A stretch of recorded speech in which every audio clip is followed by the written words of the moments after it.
কোনো লড়াইয়ে, যে কোনো রাজনৈতিক প্রকল্পে, যে কোনো তাজদিদের প্রক্রিয়ায় সঠিক পলিসি থাকা, সঠিক স্ট্র্যাটেজি থাকা এবং শত্রুকে সঠিকভাবে চিহ্নিত করা অত্যন্ত গুরুত্বপূর্ণ। এটা ছাড়া কখনো আপনি সফল হতে পারবেন না। এটা জজবা দিয়ে করলে হবে না, এটা আবেগ দিয়ে করলে হবে না, এটা উইশফুল থিঙ্কিং দিয়ে করলে হবে না, অথবা হিকমার নামে সুবিধাবাদের মাধ্যমে এটা করলে হবে না। কালকে যদি বনি ইসরায়েল মসজিদ আল আকসা ধ্বংস করে দেয়, কালকে যদি তারা ওখানে থার্ড টেম্পল বানানো শুরু করে, তাদের তৃতীয় মন্দির বানানো শুরু করে, কে কি করবে বলেন? গাজায় একটা হসপিটাল আছে খান ইউনুসে একটা অ্যাম্বুলেন্স আসছে, অ্যাম্বুলেন্স থেকে একটা বাচ্চা নামছে, 10-11 বছর বয়স, ওর কাছে একটা ব্যাকপ্যাক, ওখান থেকে রক্ত পড়তেছে। আল জাজিরা সাংবাদিক জিজ্ঞেস করছে যে এখানে তোমার এখান থেকে রক্ত পড়তেছে কেন, তোমার ব্যাগে কি? বলছে আমার ভাই।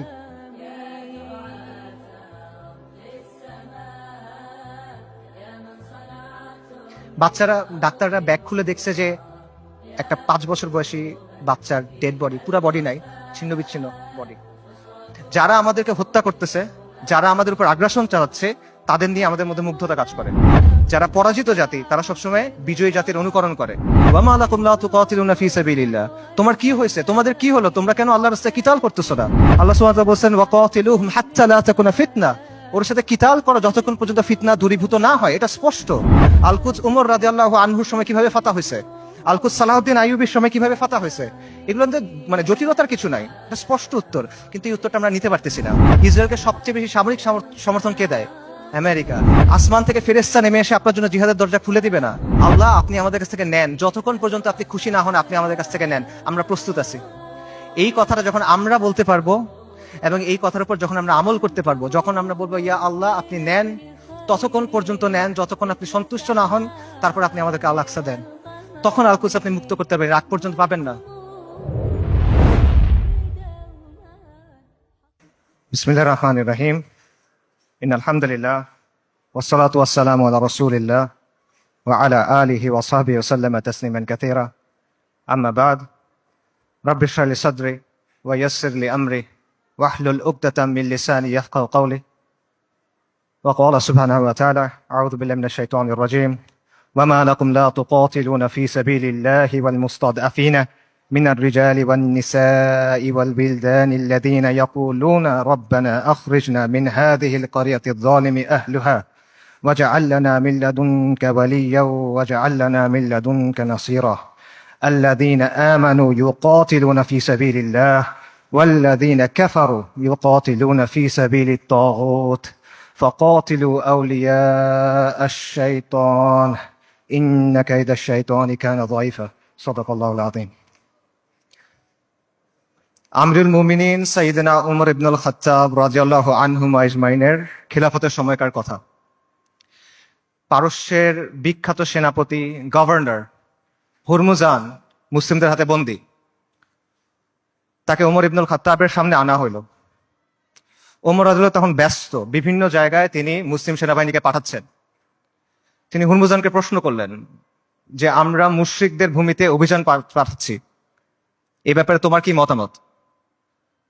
জবাবে হুরমুজান বলল, এই ভূমি এবং এই ভূমিগুলার অধিবাসীদের অবস্থা হলো একটা পাখির মতো।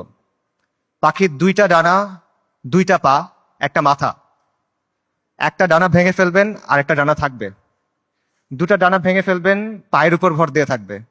কিন্তু যদি মাথা কেটে ফেলেন তাহলে আর কোনো কিছু কোনো কাজে আসবে না। মুসলিমদের শত্রুদের অবস্থা হলো, একটা ডানা হলো রোমের ক্রাইসার, রোমের সম্রাট, আরেকটা ডানা হলো পারস্য, 2টা পা আর মাথা হলো খসরু। আপনি যদি খসরুকে আক্রমণ করেন এই পাখি শেষ হয়ে যাবে। আপনি মুসলিমদের বলেন খসরুকে আক্রমণ করতে। ওমর রাদিয়াল্লাহু আনহু এই পরামর্শ গ্রহণ করলেন এবং ইতিহাস সাক্ষী যে এই স্ট্র্যাটেজি সফল হয়। ওমর ইবনুল খাত্তাব রাদিয়াল্লাহু আনহু আজমাইনের খিলাফতের সময় অর্ধেক পৃথিবীর উপর ইসলামী শাসন কায়েম হয়। যে কোনো লড়াইয়ে, যে কোনো রাজনৈতিক প্রকল্পে, যে কোনো তাজদিদের প্রক্রিয়ায় সঠিক পলিসি থাকা, সঠিক স্ট্র্যাটেজি থাকা এবং শত্রুকে সঠিকভাবে চিহ্নিত করা অত্যন্ত গুরুত্বপূর্ণ। এটা ছাড়া কখনো আপনি সফল হতে পারবেন না। এবং এই জিনিসটা করতে হবে বাস্তবতার নিরিখে, শরিয়ার আলোকে এবং নিজের সামর্থ্য অনুসারে। এটা জজবা দিয়ে করলে হবে না, এটা আবেগ দিয়ে করলে হবে না, এটা উইশফুল থিঙ্কিং দিয়ে করলে হবে না, অথবা হিকমার নামে সুবিধাবাদের মাধ্যমে এটা করলে হবে না। আমি মনে করি আজকে যে বিষয়টা নিয়ে আলোচনা, আল কুদসের মুক্তি কোন পথে, সেই আলোচনার ক্ষেত্রে এই বিষয়টা মাথায় রাখা অত্যন্ত গুরুত্বপূর্ণ। এবং আল কুদসের মুক্তি কোন পথে এই আলোচনাটাও জরুরি, কারণ ওয়ান্স এন্ড ফর অল আমাদের সামনে এটা স্পষ্ট হওয়া জরুরি যে আল কুদস কিভাবে মুক্ত হবে। গত 409 দিন ধরে গাজায় আমাদের মুসলিম ভাই বোনদের হত্যা করা হচ্ছে, তাদের উপর হত্যাযজ্ঞ চলতেছে, তাদের উপর ধ্বংসযজ্ঞ চলতেছে। শিশুদের হত্যা করা হচ্ছে, নারীদের হত্যা করা হচ্ছে, বৃদ্ধদের হত্যা করা হচ্ছে, পুরুষদের তো হত্যা করা হচ্ছেই।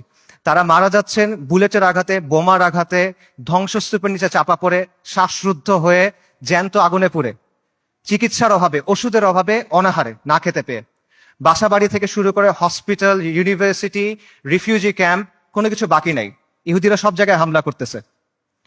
আমেরিকা, পৃথিবীর top medical journal the Landsat সেটা বলছে যে গাজায় প্রায় 2 লক্ষ মানুষ মারা গেছে, কিন্তু এই সংখ্যাটা নিশ্চিত করা যাচ্ছে না, কারণ লাশগুলো ধ্বংসস্তূপের নিচে চাপা পড়ে আছে। এবং এটা পুরো পৃথিবীর কাছে স্পষ্ট যে ইহুদিরা এখানে একটা গণহত্যা চালাচ্ছে, এথনিক ক্লেন্সিং করতেছে, জাতিগত নিধন এবং জেনোসাইড চালাচ্ছে তারা। খোদ ICJ, international court of justice, তারা বলছে গাজায় যেটা হচ্ছে এটা গণহত্যা হিসেবে কোয়ালিফাই করতে পারে। এন্ড ইয়েট কেউ কিছু করে নাই। এটা সবার চোখের সামনে হচ্ছে, এটা কোনো পাথরের নিচে হচ্ছে না, কোনো গর্তের ভিতরে হচ্ছে না, কোনো অন্ধকার কোনায় হচ্ছে না। এটাকে বলা হচ্ছে the world's most televised genocide. এটা লাইভ স্ট্রিমিং হচ্ছে, আপনি চোখের সামনে দেখছেন কি হচ্ছে, আপনি লাইভ আপডেট পাচ্ছে, বাকি কেউ কিছু করে নাই। আন্তর্জাতিক আইন, মানবাধিকার, আন্তর্জাতিক সম্প্রদায়, জাতিসংঘ কেউ কিছু করে নাই, তারা এখানে নিষ্ক্রিয় দর্শক। আর পশ্চিমা বিশ্ব, আমেরিকা, ইউরোপ, তারা সক্রিয়ভাবে এই গণহত্যায় মদত দিচ্ছে। তারা ইসরায়েলকে অস্ত্র দিচ্ছে, তারা ইসরায়েলকে ফিনান্সিয়ালি হেল্প করতেছে, এবং তারা ইসরায়েলকে কূটনৈতিকভাবে হেল্প করতেছে। আর মুসলিম বিশ্বের মুসলিম বিশ্বের শাসকদের কি অবস্থা? তাদের অবস্থা হলো তারা একদিকে কিছু বিবৃতি দিচ্ছে, আর পেছনে তলে তলে তারা ইসরায়েলের সাথে নর্মালাইজেশন করতেছে। এটা হলো বাস্তবতা। এবং এই সবকিছুর পরে যে কথা, সেটা হলো মসজিদ আল আকসা আজকে বনু ইসরায়েলের দখলে। এটা হলো বাস্তবতা। কালকে যদি বনু ইসরায়েল মসজিদ আল আকসা ধ্বংস করে দেয়, কালকে যদি তারা ওখানে থার্ড টেম্পল বানানো শুরু করে, তাদের তৃতীয় মন্দির বানানো শুরু করে, কে কি করবে বলেন? যাদের কথা এতক্ষণ বললাম, এরা কে কি করবে? কেউ কিচ্ছু করবে না। এটা বাস্তবতা। খালাস, এর চেয়ে খারাপ আর কোনো পরিস্থিতি হইতে পারে না। কাজেই এই অবস্থায় এই প্রশ্নের উত্তরটা আমাদের কাছে স্পষ্ট হওয়া দরকার যে আল কুদসের মুক্তি কোন পথে। এবং এই প্রশ্নের উত্তর কঠিন না, এই প্রশ্নটাও সহজ, প্রশ্নের উত্তরও সহজ। আল্লাহ আজ্জা ওয়া জাল কোরআনে এই প্রশ্নের উত্তর দিয়ে দিয়েছেন। আমাদের ইতিহাস থেকে এই প্রশ্নের উত্তর স্পষ্ট, এবং এই সময়েও, এই যুগেও, সাম্প্রতিক সময়েও এই প্রশ্নের উত্তর অনেকে আমাদের কাছে স্পষ্ট করে দিয়েছেন। কিন্তু স্পষ্ট উত্তর, সহজ উত্তর আমরা সহজে মানতে পারি না। উত্তর অনেক সহজ, উত্তরটা নেওয়া কঠিন। সো এই জন্য এই প্রশ্নের উত্তরটা স্পষ্ট করা দরকার। আমি আসলে এই জন্যই আজকে আসছি। আমার এখানে আসার কথা ছিল না, আই হ্যাড ডিফারেন্ট প্ল্যানস। এই সেমিনারটা আমার অ্যাটেন্ড করার কথা ছিল না। যে কয়টা কারণে অ্যাটেন্ড করা, তার অন্যতম বা প্রধান কারণ হলো যে আমার কাছে মনে হয়েছে আমি অনেক জায়গায় গেছি, অনেক কথা বলছি, বাট এই কথাগুলো বলা হয় নাই, এবং এই কথাগুলো বলা প্রয়োজন। সো এগুলো বলার জন্য আমি আসলে এখানে আসছি। এবং আজকে দেখবেন যে অনুষ্ঠানের যে অন্য টপিকগুলো আছে, সেটার সাথে আমার টপিকটা একটু ডিফারেন্ট। মূল টপিকগুলো হলো যে ইসলামের প্রস্তাবনা, সমাজের ক্ষেত্রে, রাষ্ট্রের ক্ষেত্রে। এই টপিকটা একটু ডিফারেন্ট, কারণ আমি রফিক ভাইকে বলছিলাম যে আমি সেমিনারে আসবো, বাট আমাকে এই টপিকে কথা বলতে দিতে হবে। আমি আসছি দুইটা কারণে। এক হলো আপনাদের সামনে স্পষ্ট করে দেওয়ার জন্য যে আল কুদসের মুক্তি কোন পথে, যাতে আপনাদের কোনো অজুহাত না থাকে, আপনারা যেন পরে গিয়ে বলতে না পারেন কেউ আমাদেরকে বলে নাই, আমরা জানতাম না, আমরা বুঝি নাই। এই অজুহাতটা সরায় নেওয়ার জন্য আসছি। আর আমি এই জন্য আসছি যাতে যেই দিন আল্লাহ আজ্জা ওয়া জালের সামনে গিয়ে দাঁড়াইতে হবে আমার, সেদিন যেন আমি এটুক বলতে পারি যে আমি কিছু করতে পারি নাই, কিন্তু এই কথাটা আমি আমার কমের সামনে বলছিলাম।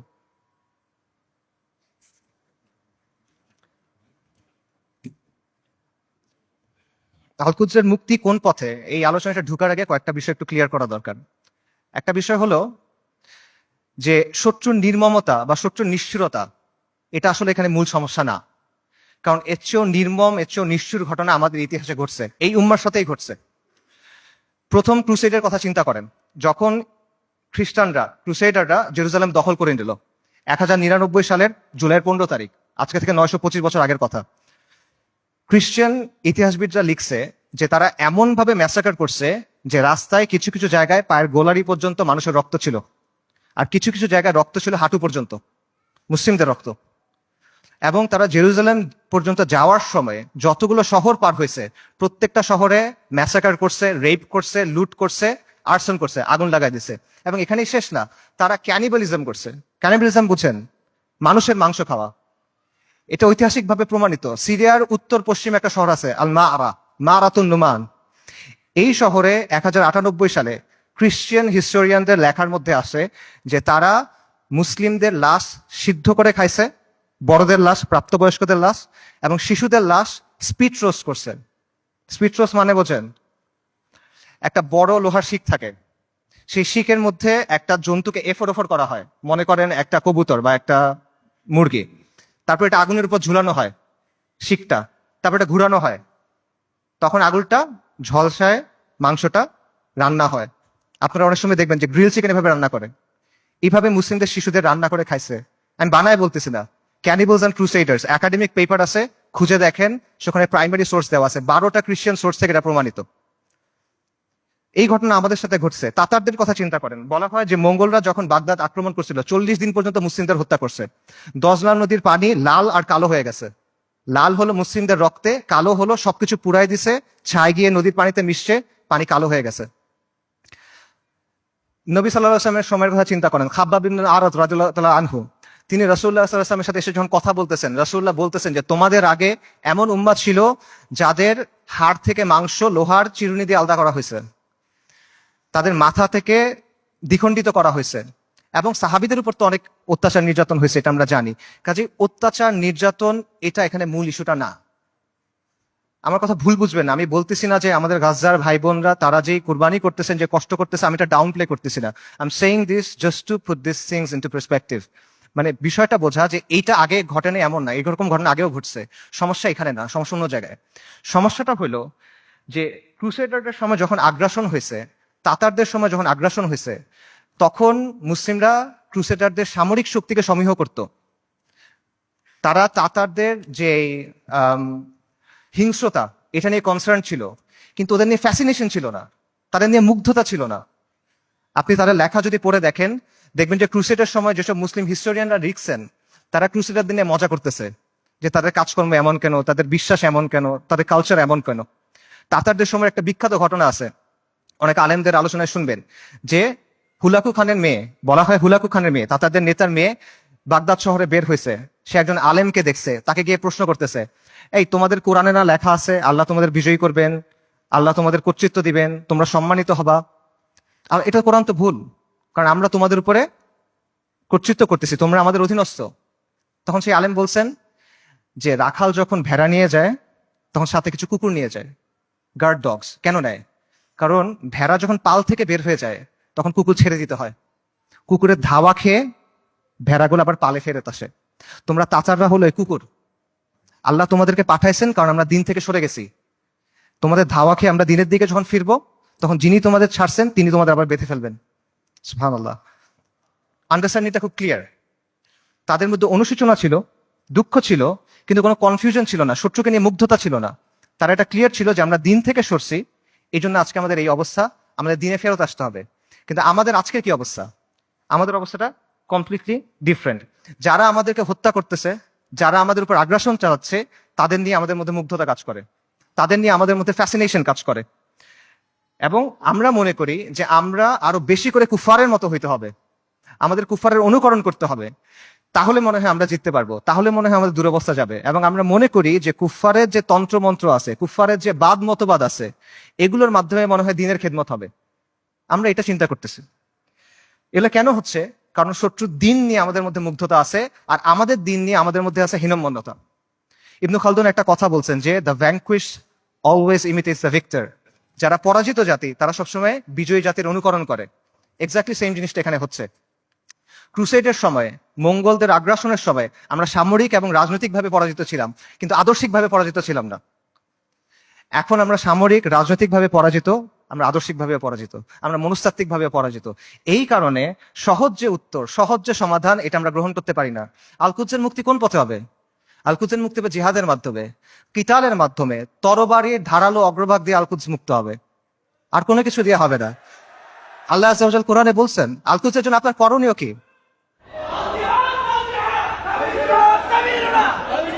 আল্লাহ আযজা ওয়া জাল বলছেন কোরআনে, আল কুদসের জন্য আপনার কমপ্লেন কি? সূরা নিসার আয়াতটা আমি পড়ছি, ওয়া মা লাকুম লা তুকাতিলুনা ফি সাবিলিল্লাহ। তোমার কি হয়েছে, তোমাদের কি হলো, তোমরা কেন আল্লাহর রাস্তায় কিতাল করতেছো না? এই জিনিসটা স্পষ্ট। আল্লাহ সুবহানাহু ওয়া তাআলা বলছেন, ওয়া আইদ্দু লাহুম মাসতাতাতুম মিন কুওয়া, তোমরা প্রস্তুত করো তার সে জিহাদের জন্য। আল্লাহ সুবহানাহু ওয়া তাআলা বলছেন, ওয়া কাতিলুহুম হাত্তা লা তাকুনা ফিতনা, ওর সাথে কিতাল করো যতক্ষণ পর্যন্ত ফিতনা দূরীভূত না হয়। এটা স্পষ্ট। আল কুদস উমর রাদিয়াল্লাহু আনহুর সময় কিভাবে ফাতা হয়েছে, আল কুদস সালাহউদ্দিন আইয়ুবীর সময় কিভাবে ফাতা হয়েছে, এগুলো মানে জটিলতার কিছু নাই, এটা স্পষ্ট উত্তর। কিন্তু এই উত্তরটা আমরা নিতে পারতেছি না, এবং আমাদের মধ্যে কনফিউশন আছে। ঠিক আছে, জিহাদ হবে, জিহাদটা কিভাবে হবে? আপনি ফিলিস্তিনে গিয়ে জিহাদ শুরু করবেন নাকি? ওমর রাদিয়াল্লাহু আনহুর সময় কি ফিলিস্তিনে জিহাদ শুরু হয়েছিল, নাকি ফিলিস্তিনে গিয়ে জিহাদ শেষ হয়েছিল? সালাহউদ্দিন আল আইয়ুবীর সময় জিহাদ কি ফিলিস্তিনের দরজায় শুরু হয়েছিল, না জিহাদ ফিলিস্তিনের ভেতরে গিয়ে শেষ হয়েছিল? এই প্রশ্নগুলোর উত্তর সোজা। আপনি কি জিহাদ ফিলিস্তিনে গিয়ে শুরু করবেন, নাকি জিহাদ করতে করতে করতে গিয়ে আল্লাহ এক সময় আল আকসাকে আমাদের হাতে দিবেন ইনশাআল্লাহ? এই প্রশ্নগুলোর উত্তর সোজা, কিন্তু আবারও ওই সহজ উত্তরটা আমরা নিতে পারি না। কারণ এই যে আমাদের পরাজিত মানসিকতা, এটা আমাদের আচ্ছন্ন করে রাখছে, এটার বাইরে আমরা বের হইতে পারতেছি না। আমাদের চিন্তার মধ্যে কিছু জট লেগে আছে, যখনই আমরা ক্লিয়ারলি একটা জায়গায় যেতে চাচ্ছি, ওই জটগুলোর জন্য আমরা কনক্লুশনে পৌঁছাতে পারতেছি না। সুফিদের একটা কথা আছে যে আপনি যখন কোনো গ্লাসে বিশুদ্ধ পানি দিবেন, তার আগে ওই গ্লাস থেকে ময়লা ফেলে দিতে হবে। সো আপনি যদি ঠিক অ্যান্সারটা দিবেন, তার আগে ভুল অ্যান্সারটা সরাই নিতে হবে। এই জন্য আমি মূল অ্যান্সারে যাচ্ছি, তার আগে অল্প কিছু বিষয় কভার করি। আমাদের মাথায় কিছু জট লেগে আছে, সেই জটগুলো ক্লিয়ার করার চেষ্টা করি। প্রথম যে জটটা খুলতে হবে সেটা হলো, আল কুদসের ইস্যুর নিয়মতান্ত্রিক কোনো সমাধান নাই, এটার কোনো অনুমোদিত সমাধান নাই, এটার কোনো বৈধ সমাধান নাই। বর্তমান বিশ্ব ব্যবস্থার অধীনে যতগুলো নিয়মতান্ত্রিক পথ আছে, যতগুলো বৈধ পথ আছে, যতগুলো অনুমোদিত পথ আছে, এগুলো কোনোটা দিয়ে ফিলিস্তিন মুক্ত হবে না। আর যেই পথে ফিলিস্তিন মুক্ত হবে, আল কুদস মুক্ত হবে, এটা কোনোদিনও এই বিশ্ব ব্যবস্থায় বৈধ পথ হবে না। এটা কখনো তারা মেনে নিবে না। এটা সবসময় তাদের চোখে অপরাধ থাকবে, এটা সবসময় তাদের চোখে অবৈধ থাকবে, এবং এটা সবসময় তাদের চোখে সন্ত্রাস হিসেবে গণ্য হবে। এটা হলো রিয়ালিটি। এটা চিন্তা করেন যে যে জাতিসংঘ আর যে আন্তর্জাতিক আইনের মাধ্যমে ইসরায়েলের প্রতিষ্ঠা হলো, সেই জাতিসংঘ আর সেই আন্তর্জাতিক আইন দিয়ে আপনি কিভাবে আল কুদস মুক্ত করবেন? ইসরায়েল রাষ্ট্র প্রতিষ্ঠিত হয়েছে কিভাবে? জায়নিস্ট আন্দোলনের মাধ্যমে, ব্রিটিশদের সাহায্যে, আমেরিকার সাহায্যে, আন্তর্জাতিক আইন আর জাতিসংঘের ফ্রেমওয়ার্কের মধ্যে। এই বিশ্ব ব্যবস্থা, এটা ইসরায়েলকে জন্ম দিছে, এবং এই বিশ্ব ব্যবস্থা ইসরায়েলকে টিকায় রাখছে। তাহলে এই বিশ্ব ব্যবস্থার অধীনে যতগুলো সম্ভাব্য সমাধান আছে, কোনোটা দিয়ে আপনি ইসরায়েলকে সরাইতে পারবেন না। সম্ভাব্য সমাধান কি বলেন? One state solution, two state solution. একটা রাষ্ট্র হবে ইহুদি রাষ্ট্র, সেখানে সবাই থাকবে, অথবা একটা ইহুদি রাষ্ট্র, একটা ফিলিস্তিনি রাষ্ট্র। এই তো সলিউশন। দুই ক্ষেত্রে তো ইসরায়েল থাকতেছে, খালি সীমানার হেরফের হচ্ছে।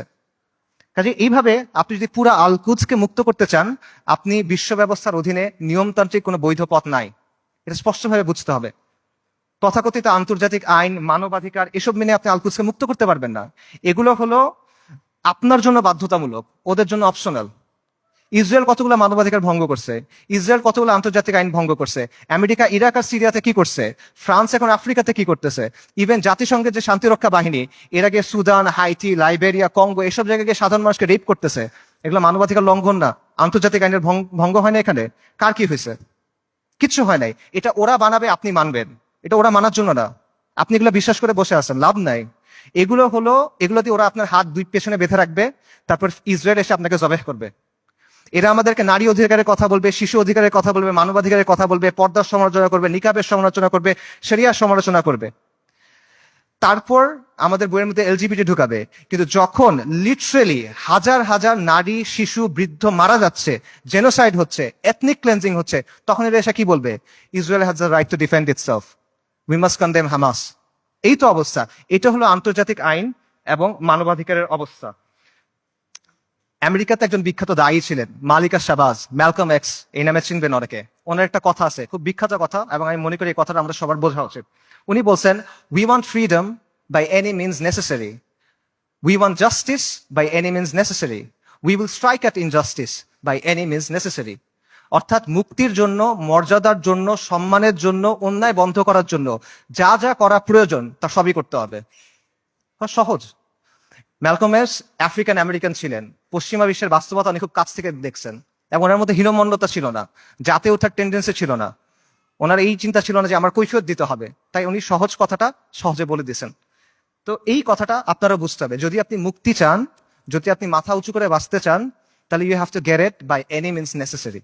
এটা মাথার মধ্যে গেঁথে নেন, এটা মনের মধ্যে খোদাই করে নেন যে আন্তর্জাতিক আইন, জাতিসংঘ, মানবাধিকার এগুলা মেনে কিয়ামত পর্যন্ত আপনি আল আকসাকে মুক্ত করতে পারবেন না। এটা অনেকে বুঝবেন, ঠিক আছে, জাতিসংঘ দিয়ে আল আকসা মুক্ত হবে না, তাহলে মুক্ত হবে কিভাবে? অনেকগুলো মুসলিম দেশ আছে, এই মুসলিম দেশগুলোকে আমাদের সামাজিক অর্থনৈতিকভাবে শক্তিশালী করতে হবে, সামরিকভাবে শক্তিশালী করতে হবে, তাহলে মনে হয় কোনো এক সময় আল-কুদস মুক্ত হয়ে যাবে। না, এভাবেও হবে না। এরকম রাষ্ট্র যেগুলো আছে গত 1 বছরে তারা কি করছে বলেন? এরকম কিছু রাষ্ট্রের নাম বলেন। ইউএই, কাতার, সৌদি আরেবিয়া, তুরস্ক, এরা এই রাস্তাতেই আছে, তাই না? আচ্ছা, তারা কি করছে বলেন? সর্বপ্রথম যে রাষ্ট্র ইসরায়েলের সাথে নর্মালাইজেশন করছে, প্রথম যে রাষ্ট্রগুলো করছে তার মধ্যে একটা হলো ইউএই। ইসরায়েলকে সবচেয়ে বেশি অস্ত্র সাপ্লাই দেয় আমেরিকা। সেই অস্ত্র ইসরায়েলে পৌঁছায় কিভাবে? যে রুটগুলো ব্যবহার হয়ে পৌঁছায় তার একটা হলো কাতারে। গাজায় যে অস্ত্র দিয়ে আপনার ভাই বোনকে হত্যা করা হচ্ছে, সেই অস্ত্র এসে প্রথমে পৌঁছাচ্ছে কাতারে। সৌদি আরব কি করতেছে? একদিকে পেছনে নর্মালাইজেশনের চেষ্টা করতেছে, আরেকদিকে মরুভূমির মধ্যে কনসার্ট হচ্ছে। ইসরায়েলের চ্যানেল 13 একটা প্রতিবেদন আছে, সেখানে বলা হয়েছে যে যখন লোহিত সাগরে ব্লকেট দিল হুথিরা, ইয়েমেনের হুথিরা যখন লোহিত সাগরে ব্লকেট দিল, তখন ইসরায়েলে কার্গো গেছে কিভাবে? দুবাই, জর্ডান এবং সৌদি আরবের মধ্য দিয়ে। আর যারা এগুলোর বিরুদ্ধে কথা বলার মতো মানুষ, সেই হকপন্থী ওলেমায়ে কেরাম, শত শত ওলেমায়ে কেরাম গত 7-8 বছর ধরে তাদের জেলে।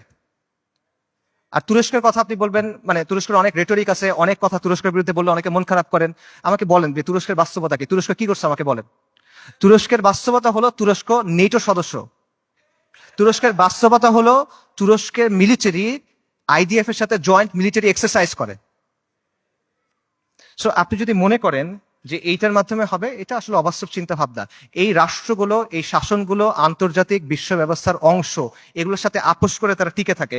এবং আধুনিক মুসলিম রাষ্ট্রগুলো, তথাকথিত মুসলিম রাষ্ট্রগুলোর যে শাসন ব্যবস্থা, এটা হলো ঔপনিবেশিক শাসন ব্যবস্থার ধারাবাহিকতা। আমাদের এখানে ইসলামী শাসন ছিল, ফিরিঙ্গিরা এসে তাদের শাসন ব্যবস্থা চাপাই দিছে, এখন এই রাষ্ট্র এবং এই শাসকরা সেটাই কন্টিনিউ করতেছে। এটা হলো রিয়ালিটি। কাজে বিশ্ব ব্যবস্থা যদি দুর্বল হয়, এই শাসকদের মস্তক কেঁপে উঠবে। এবং বিশেষ করে আরবের যে রাজতন্ত্রগুলো আছে বা মনার্কি গুলো আছে, তারা ক্ষমতায় আছে এবং টিকে আছে প্রথমে ব্রিটেনের সাথে আপোষ করার মাধ্যমে, এখন আমেরিকার সাথে আপোষ করার মাধ্যমে। এগুলো বাস্তবতা, এই বাস্তবতা অস্বীকার করার কোনো সুযোগ নেই, এগুলো ঐতিহাসিকভাবে প্রমাণিত সত্য কথা। কাজেই এরা কখনোই এমন কোনো কাজ করবে না যেটা এই বিশ্ব ব্যবস্থার বিরুদ্ধে চায়। তারা যদি আন্তরিকভাবে চায়ও, তাহলে তারা এটা করতে পারবে না। তারা অ্যাট বেস্ট এটা ম্যানেজ করতে পারবে, এবং এটি তারা চেষ্টা করে ম্যানেজ করা, যে 2 লক্ষ মানুষ মারা গেছে, আমরা একটা বিবৃতি দিব, এইটুকুই তারা করবে। এইটাই ম্যানেজ করার চেষ্টা করবে তারা। কাজেই এটা সত্য, মুসলিমদেরকে অর্থনৈতিকভাবে শক্তিশালী হতে হবে, রাজনৈতিকভাবে শক্তিশালী হতে হবে, সামরিকভাবে শক্তিশালী হতে হবে, কোনো প্রশ্ন নাই, কিন্তু পরাধীন অবস্থায় না। আমরা মনে করি আমরা স্বাধীন হয়েছি, আমরা স্বাধীন হই নাই, আমরা এখনো পরাধীন অবস্থায় আছি। পরাধীন অবস্থায় আপনার জিডিপি যত হোক, আপনার রাস্তা যত সুন্দর হোক, আপনার দেশে যত স্কাইস্ক্রেপার থাকুক, ইট ডাজন্ট ম্যাটার। আপনি পরাধীন, ওই টাকা আপনার হাতে নাই, ওই অস্ত্র আপনার হাতে নাই, ওই শক্তি আপনার হাতে নাই। সো এই বিষয়টা বুঝতে হবে যে আপনি আগে মুক্ত হইতে হবে, তারপরে এই শক্তি। এবং এখানে আরেকটা পজিশন আছে, অনেকে যেটা মনে করেন যে ঠিক আছে, জাতিসংঘ দিয়ে হবে না, মুসলিম রাষ্ট্র দিয়ে হবে না, কিন্তু মুসলিম সেনাবাহিনীগুলা দিয়ে হবে। এই সেনাবাহিনীগুলা, বিশেষ করে আরবের যে সেনাবাহিনীগুলো আছে, ফিলিস্তিনের কাছাকাছি যে সেনাবাহিনীগুলো আছে, এরা হয়তোবা সাহায্য করবে। এবং আপনারা দেখবেন যে যখনই এই ম্যাসাকার গুলো হয়, ইসরায়েল তো পিরিয়ডিক্যালি এটা করে, কিছুদিন পরপরই এটা হয়, তখনই এরকম হ্যাশট্যাগ থাকে, যেমন আর্মিস টু আল আকসা, যে আর্মি গুলাকে আল আকসাকে মুক্ত করবে। এটা অবাস্তব চিন্তা ভাই। আমি আপনাকে ইয়েমেনের তাগুত আলী আব্দুল্লাহ সালের একটা কথা বলি। আলী আব্দুল্লাহ সালে একবার বলছে একটা সাক্ষাৎকারে যে এইসব আর্মির কাজ হলো মানুষকে দমন করা। যদি জনগণ আমার বিরুদ্ধে বিদ্রোহ করে, আমি আর্মি দিয়ে জনগণকে দমন করব। এর বাইরে এদের আর কোনো কাজ নাই, এটা শোর জন্য। জনগণকে রক্ষা করা এই সেনাবাহিনীর কাজ না। এটা হলো আলী আব্দুল্লাহ সালের কথা। সে একটা মিথ্যাবাদী, কিন্তু সে এখানে সত্য বলছে। এটি হলো বাস্তবতা। আপনি দেখেন যে এই আর্মিগুলোকে প্রশিক্ষণ দেওয়া হয়েছে, অস্ত্র দেওয়া হয়েছে, অর্থায়ন করেছে কেন? এই আরব শাসকদের মস্তক টিকায় রাখার জন্য এবং মুসলিমদের পায়ের নিচে রাখার জন্য, ইসলামকে দমন করার জন্য। এটা হলো বাস্তবতা। এবং এই আর্মিগুলো আসলে যাবে কেমনে আল আকসা পর্যন্ত বলেন তো? ইসরায়েলের চারপাশে যে দেশগুলো আছে, এগুলো তো ইসরায়েলকে রক্ষা করতেছে। আপনি যাবেন কেমনে ওখানে? আপনি তো বাংলাদেশ থেকে যেতে পারবেন না ওখানে, তাই না? আপনার ওই জায়গার থেকেই ওখানে যেতে হবে। তো তারা যাবে এটা কেমনে? এবং যখন আপনি যে বলতেছেন এই আর্মিগুলো ক্ষমতা নিবে বা তারা কাজ করবে, এগুলো তো অলরেডি হয়েছে, এটার বাস্তবতা আমরা দেখছি। মিশরে কি হয়েছে জামাল আব্দুল নাসেরের সময়? জামাল আব্দুল নাসের ইখওয়ানুল মুসলিমিন বা মুসলিম ব্রাদারহুডের সাথে একটা ওয়াদা করছিল, কোরআনের উপর হাত রেখে সে ওয়াদা করছে যে মুসলিম ব্রাদারহুড রাস্তায় আন্দোলন করবে, রাজপথে আন্দোলন করবে, জনমত গঠন করবে। জামাল আব্দুল নাসের আর তার বন্ধুরা সেনাবাহিনীর মধ্যে কু করবে, সামরিক অভ্যুত্থান করবে। তারপর তারা ক্ষমতায় যাবে, ক্ষমতায় গিয়ে কোরআনের শাসন প্রতিষ্ঠা করবে। কোরআনের উপর হাত রেখে ওয়াদা করছে, কু হয়েছে, মুসলিম ব্রাদারহুড তার ওয়াদা পূরণ করছে, সে ক্ষমতায় গেছে, ক্ষমতায় গিয়ে কি করছে, গায়রুল্লাহর আইন দিয়ে শাসন করছে, মুসলিম ব্রাদারহুডকে জবে করছে। উস্তাদ সাইদ কুতুব রাহিমুল্লাহ সহ অনেক মানুষকে তারা শহীদ করে দিছে। এটা হলো বাস্তবতা। এরা যখন আসে তখন কি করে, এটা চোখের সামনে আসে। কাজেই আরব রাষ্ট্রগুলো বা এই রাষ্ট্রগুলোর যে শাসন ব্যবস্থা, যে শাসকরা আছে, এরা হলো ইসরায়েলের ঘনিষ্ঠতম মিত্র। আর এই বাহিনীগুলো হয় ইসরায়েলের বর্ডার গার্ড অথবা জাতিসংঘের ভাড়াটে সৈন্য। এটা হলো বাস্তবতা। সো এদেরকে দিয়ে আপনি ফিলিস্তিন মুক্ত করবেন, এটা ডিলিউশন ভাই। এবার আসেন ইরানের কথায়। আমরা অনেকে মনে করি যে ইরান ফিলিস্তিনকে মুক্ত করবে। আল-কুদসের মুক্তি ইরানের মূল উদ্দেশ্য না।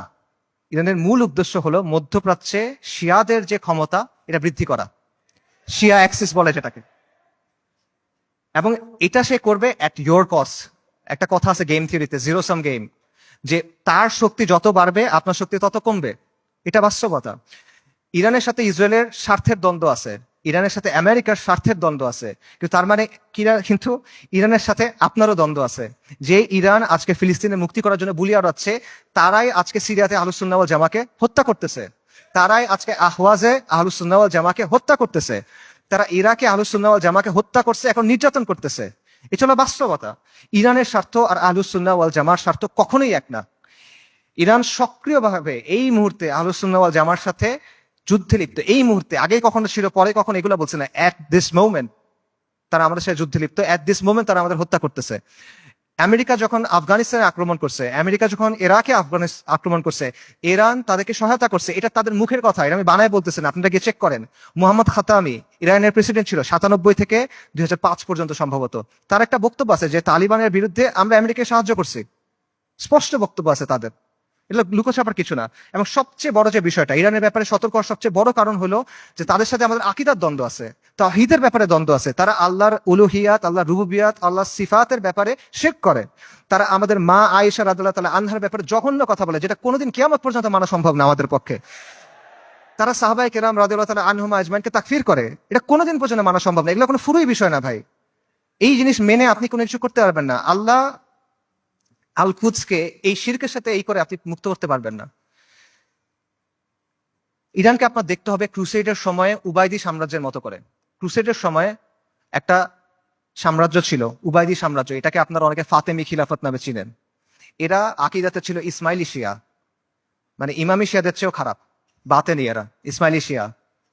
তারাও জেরুজালেমকে মুক্ত করার কথা বলতো, তারাও ঐক্যের কথা বলতো, কিন্তু ইতিহাস খুলে দেখেন তাদের ভূমিকা কি ছিল, আহলুস সুন্নাহর সাথে তাদের ভূমিকাটা কি ছিল, এটা ইতিহাস খুলে দেখেন। এবং এটা শুধু তখন না, এখনো এবং এর আগেও ছিল এরকমই। কাজেই ইরানকে আপনার উবাইদিদের একটা আধুনিক সংস্করণ হিসেবে দেখতে হবে। তবে credit where credit is due, ইরানের কিছু অর্জন আছে যেটা আমাদের নাই, এটা আপনার স্বীকার করতে হবে। শিয়া স্বার্থের জন্য গত 4 দশকে ইরান যেটা করতে পারছে, কোন সুন্নি শক্তি সেটা এখনো করতে পারে নাই, এটা বাস্তবতা। শিয়াদের আছে একটা রাষ্ট্র আছে, তাদের একটা জিওপলিটিক্যাল প্রজেক্ট আছে। মধ্যপ্রাচ্যে আহলুস সুন্নাহর এরকম কোনো কিছু এখনো নাই। বৈশ্বিকভাবে ফিলিস্তিন ইস্যু ব্যবহার করে ইরান প্রতিরোধের একটা রেটরিক তৈরি করছে, এক ধরনের সফট পাওয়ার তৈরি করছে। এটা আমরা তৈরি করতে পারি নাই, এগুলো বাস্তবতা। এই ক্রেডিট তাকে আপনি দেন, এই অর্জন স্বীকার করেন, কোনো সমস্যা নাই। কিন্তু এই রেটরিকে মজে গিয়ে আপনি মনে করেন না যে তারা হলো উম্মার অগ্রসেনারী, আপনি মনে করেন না যে সে এসে আপনার সহযোগী হবে। এটা যদি আমরা মনে করি তাহলে এটা ভুল হবে, এবং এই ভুলের মাসুল আমাদের দিতে হবে। আরেকটা বিষয় মাথায় রাখেন, সেটা হলো আল কুদস পবিত্র, এটা ইসলাম ছাড়া আর কোনো কিছু দিয়ে মুক্ত হবে না। বাংলাদেশে একটা দল আছে জাসদ, জাতীয় সমাজতান্ত্রিক দল। 80-র দশকে এই দলের অনেক মানুষ ফিলিস্তিনে গেছিল লড়াই করতে, আপনারা জানেন কিনা আমি জানি না। মেজর জলিলের নাম শুনছেন, উনি জাসদের সাথে ছিল, ওনার মাধ্যমে অনেকে তখন সেখানে গিয়ে লড়াই করছিল। এই যে ইয়াসির আরাফাতদের যে দল ছিল পিএলও, এটার সাথে তারা ওখানে গিয়ে লড়াই করছিল, এগুলো ডকুমেন্টেড। তো এই জাসদ বা এই পিএলওর হাতে আল্লাহ কখনো আল কুদসের মুক্তি দিবেন না। মূলহিত কমিউনিস্ট সেকুলারিস্ট ন্যাশনালিস্টের হাতে আল্লাহ আল কুদসকে দিবেন না। আল কুদস মানে কি? আল কুদস মানে পবিত্র, পবিত্র জিনিস মানে আল্লাহ অপবিত্রদের হাতে দিবেন না, অসম্ভব। যেই বিজয় আল্লাহ প্রথমে দিচ্ছেন আল ফারুকের কাছে রাদিয়াল্লাহু আন, যেই বিজয় আল্লাহ দিচ্ছেন সালাহউদ্দিনের কাছে, এটা আল্লাহ কোনো কমিউনিস্টকে দিবেন না, এটা আল্লাহ কোনো জাতীয়তাবাদীকে দিবেন না। এটা যদি মুক্ত হয়, এটা ইসলামের নামে মুক্ত হবে। যতদিন পর্যন্ত ইসলামের নাম না আসবে, এটা যদি আপনি বাহ্যিকভাবে মনে হয় মুক্ত হয়েছে, তাও এটা আসলে মুক্ত হবে না। এবং এখানে এটাও বুঝেন যে ফিলিস্তিনের মানুষরা নিজে নিজে আল-কুদসকে মুক্ত করতে পারবে না। ঠিক আছে, আমরা সবাই ফিলিস্তিনের জিহাদ সমর্থন করি, সবাই সমর্থন করে, এটা কমিউনিস্টরাও সমর্থন করে, কিন্তু ফিলিস্তিনের মানুষ নিজেরা, গাজার মানুষ খালি গাজাতে লড়াই করতেছে, আল-কুদস মুক্ত হবে না। পশ্চিম তীরের মানুষ শুধু পশ্চিম তীরে লড়াই করতেছে, ফিলিস্তিন মুক্ত হবে না। এটা সম্ভব না। উমর রাদিয়াল্লাহু আনহুর সময় আবারও চিন্তা করেন, ইতিহাসের কথা চিন্তা করেন, ফিলিস্তিন কি ভেতর থেকে মুক্ত হয়েছিল না বাইরে থেকে গিয়ে মুক্ত করা হয়েছিল? সালাউদ্দিন আর আইয়ুবের সময় চিন্তা করেন, ফিলিস্তিন ভেতর থেকে মুক্ত হয়েছিল না বাইরে থেকে গিয়ে মুক্ত করা হয়েছিল? বাইরে থেকে মুক্ত করতে হবে। এক্স্যাক্টলি এখন আপনার তাই করতে হবে, বাইরে থেকে যোদ্ধা বাহিনী গিয়ে ফিলিস্তিনকে মুক্ত করে আনতে হবে। কিন্তু এখানে সমস্যাটা হলো যে বাইরে থেকে যে যারা যাবে, তারা যাবেটা কিভাবে? ইসরায়েল একটা 4-5 লেয়ারের সিকিউরিটি কমপ্লেক্সের ভেতরে বসে আছে। সহজ করে বলি, ইসরায়েল যেতে হলে আপনার 4টা বা 5টা পাহাড় টপকাইতে হবে। এভাবে চিন্তা করেন, মনে করেন আফ্রিকার কোনো অঞ্চলে আপনি টাইম মেশিনে করে সালাউদ্দিন আল আইয়ুবী এবং নুরুদ্দিন জিঙ্গি রাহিমাহুমুল্লাহ তাদেরকে নিয়ে আসলেন, তাদের বাহিনীকে নিয়ে আসলেন, তাদেরকে অত্যাধুনিক অস্ত্র দিলেন এবং তাদের একটা মিশন দিলেন, তোমাদের কাজ হলো আবার জেরুজালেম মুক্ত করো, আগে একবার করছিলে আবার করো। তারা যদি এই কাজটা করতে চায়, তাদেরকে কে বাধা দিবে চিন্তা করেন। প্রথমে ওইখানকার তথাকথিত মুসলিম শাসক বাধা দিবে, তাদের বাহিনী বাধা দিবে, সেই শাসকদের কিছু অনুগত নামধারী আলেম থাকবে, তারা বাধা দিবে, তারা বলবে এরা খারিজি, তারা বলবে এরা তাকফিরি, তারা বলবে এরা উগ্র, তারা বলবে এরা বাঘি। এগুলো বলে অনেকে মাইন্ড করেন, এগুলো বাস্তবতা। আপনারা ভিডিও দেখেন, মিশরের এক বিখ্যাত মুফতি, নাম বললে সবাই চিনবেন, এই বিখ্যাত মুফতি বলছে যে অক্টোবর 7 তারিখ যে আক্রমণ করা হয়েছে, এটা খারিজিদের মতো আক্রমণ হয়েছে। এবং এটা যাদের সামনে বলছে, সেই তরুণরা তাকে ভয়ঙ্কর অ্যাগ্রেসিভ একটা স্লোগান দিছে, তখন গালি দিছে বেসিক্যালি, আমি বলতে চাচ্ছি না, আপনাকে ইউটিউবে খুঁজে দেখেন। এগুলো বাস্তবতা। প্রথমে ওই শাসকরা এবং তার বাহিনীরা তাদেরকে বাধা দিবে, তারপর তাদের অনুগত নামধারী আলেমরা, হকপন্থী আলেম অবশ্যই না, নামধারী আলেমরা বাধা দিবে। তারপর কি হবে? তারপর আন্তর্জাতিক বিশ্ব আসবে, এসে স্যাংশন দেওয়ার চেষ্টা করবে, নিন্দা প্রস্তাব জানাবে। তারপর যদি কোনোভাবে তারা আগাইতে পারে, তাদের গিয়ে মোকাবেলা করতে হবে কাদের সাথে? ইসরায়েলকে ঘিরে রাখা আরব দেশগুলা এবং সেগুলোর শাসক এবং সেগুলোর সেনাবাহিনীর সাথে। এগুলো যদি আপনি ক্রস করেন, তখন আপনার লড়াই করতে হবে আমেরিকার সাথে, তারপর আপনি ইসরায়েলের সাথে ফাইট করতে পারবেন, তার আগে না। এটা হলো বাস্তবতা। আজকে যদি কোনো সুন্নি রাজনৈতিক শক্তি তৈরি হয়, মনে করেন উত্তর পূর্ব আফ্রিকাতে কোন সুন্নি দল ইসলামী ইমারত কায়েম করলো, তারা এখন আল-কুদস পর্যন্ত যাইতে চায়, তাদেরকে এই 4-5টা পাহাড় টপকায় ওখানে যেতে হবে। কাজেই আল-কুদসের মুক্তির যে ইস্যু, এটা কোনো নির্দিষ্ট অঞ্চলের ইস্যু না, এটা কোনো লোকাল ইস্যু না, এটা একটা গ্লোবাল ইস্যু। এটা সম্পর্ক পুরো বিশ্ব ব্যবস্থার সাথে। এবং আপনি চিন্তা করে দেখেন যে ইসরায়েল রাষ্ট্র অস্তিত্ব আসলো কিভাবে। 1947 সালে যখন দ্বিতীয় বিশ্বযুদ্ধ শেষ হইল, যখন মিত্রবাহিনী যুদ্ধে জিতলো, যখন আমেরিকার নেতৃত্বে নতুন বিশ্ব ব্যবস্থা তৈরি হলো, তখন ইসরায়েল রাষ্ট্রের জন্ম হয়েছে। কাজেই যেই আল-কুদস দখল হওয়ার সাথে ইসরায়েল রাষ্ট্র প্রতিষ্ঠিত হওয়ার সাথে সম্পর্ক এই বিশ্ব ব্যবস্থার। কাজে আপনি যদি আল-কুদসকে মুক্ত করতে চান, আপনি যদি ইসরায়েলের মোকাবেলা করতে চান, এই বিশ্ব ব্যবস্থাকে আপনার পরাজিত করতে হবে। এর সহজ কোনো উপায় নেই আসলে। আর যখন আপনি বিশ্ব ব্যবস্থাকে চেঞ্জ করতে যাবেন, ওটা কিরকম হবে? এটাকে একটা নিট অ্যান্ড ক্লিন প্রক্রিয়া হবে?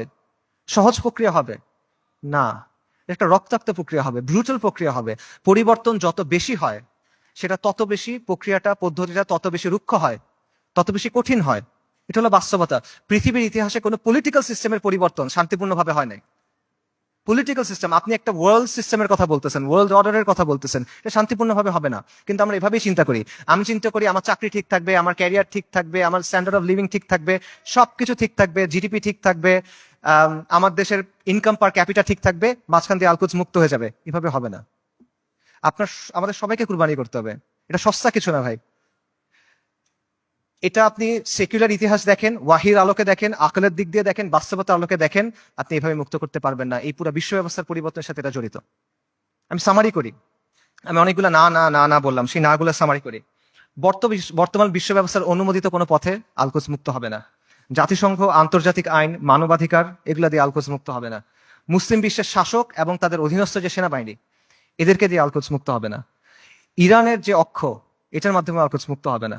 আল-কুদসের অধিবাসীরা একা একা নিজেরা চেষ্টা করে ভেতর থেকে আল-কুদসকে মুক্ত করতে পারবে না, তাকে অবশ্যই বাইরে থেকে হেল্প করতে হবে। কিন্তু বাইরে থেকে কেউ যদি হেল্প করতে যায়, তারা 4 থেকে 5টা পাহাড় ডিঙায় যেতে হবে। কাজে ফিলিস্তিনের মুক্তির বিষয়টা এই বিশ্ব ব্যবস্থার পরিবর্তন করা বা বিশ্ব ব্যবস্থাকে দুর্বল করার সাথে সম্পর্কিত। আল-কুদসকে মুক্ত করতে হলে অবশ্যই এই বিশ্ব ব্যবস্থাকে দুর্বল হইতে হবে, নইলে এটা সম্ভব না, ইল্লা মাশাআল্লাহ। এবং অবধারিত হবে এই ক্ষেত্রে আপনার অরাজকতা, অস্থিতিশীলতা এবং রক্তক্ষয়ী একটা প্রক্রিয়ার মধ্যে যেতে হবে। এগুলো হলো বাস্তবতা। তাহলে আল কুদসের মুক্তি কিভাবে, সমাধান কিভাবে? আমি বলছি আল কুদসের মুক্তি কিতালের মাধ্যমে, জিহাদের মাধ্যমে।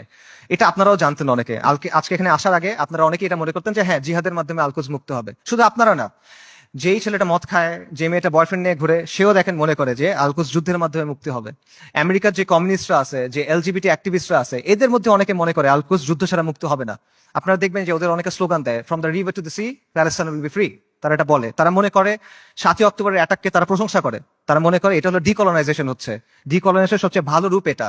তো তার বুঝ আর আপনার বুঝে তফাৎ কি? তফাৎটা হলো যে আপনি মনে করছেন যুদ্ধ দিয়ে মুক্ত হবে, আপনার কাছে উত্তরটা আছে, আপনার কাছে গন্তব্যটা আছে, কিন্তু গন্তব্য পর্যন্ত কিভাবে যাবেন এটা আপনি জানেন না। আপনি একটা অঙ্কের উত্তরটা আপনি মুখস্থ জানেন বা কেউ আপনাকে বলে দিচ্ছে, আপনি এটা লিখছেন, কিন্তু আপনি অঙ্কটা মিলাই আনতে পারতেছেন না। এটা হলো সমস্যাটা। সো এই কথাগুলো এতক্ষণ আমি যেটা বললাম, যে আমি যে বললাম এইভাবে হবে না, এইভাবে হবে না, এইভাবে হবে না, এটা বলার কারণটা হলো ওই চিন্তার জটগুলো খুলে দেওয়া, যাতে করে আপনার চিন্তাটা স্পষ্ট হয়। আল কুদসকে মুক্ত করতে হলে অবশ্যই জিহাদ করতে হবে, এবং এটা একটা উম্মা কেন্দ্রিক প্রচেষ্টা হইতে হবে। এটা কোনো নির্দিষ্ট এক জায়গায় করে আপনি করতে পারবেন না। জিহাদটা শুরু ফিলিস্তিনে হবে না, এটা শেষটা ফিলিস্তিনে গিয়ে হবে। ইতিহাসে এভাবেই বারবার হয়েছে। ওমর ইবনুল খাত্তাবের সময় কি হয়েছিল চিন্তা করেন, সালাহুদ্দিন আল আইয়ুবের সময় কি হয়েছিল চিন্তা করেন। শুরুটা কখনোই ফিলিস্তিনে হয় নাই, শেষটা ফিলিস্তিনে গিয়ে হয়েছে। এবং এই জন্য প্রথমে মুসলিম মেজরিটি দেশগুলো আছে সেগুলোকে আপনার স্বাধীন করতে হবে, সেকুলার সিস্টেম থেকে বের হয়ে সেখানে ইসলামী শরিয়া আনতে হবে। We must replace this tyrannical puppets with men of God. মুত্তাকিদের দিয়ে ওই জায়গায় ইসলামী শরিয়া আনতে হবে, তা না হলে আপনি মুক্ত করতে পারবেন না। এটা হলো বাস্তবতা।